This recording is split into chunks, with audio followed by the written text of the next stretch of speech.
Hi, Ruby on Rails welcome to the tutorial. Tech Admin Tutorials. comments page So UI. yung tutorial natin ngayon ay about muna sa UI. Um, Maalala nyo meron ginawa si Neuron na comment section sa sa each post. So gagawa natin yun ng UI sa admin para makita natin yung mga list ng mga comments. Okay? So, kung ready na kayo, tara, start na tayo.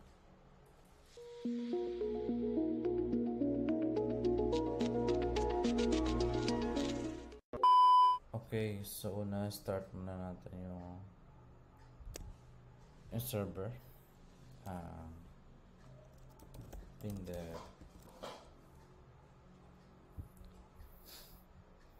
Okay, open to your browser.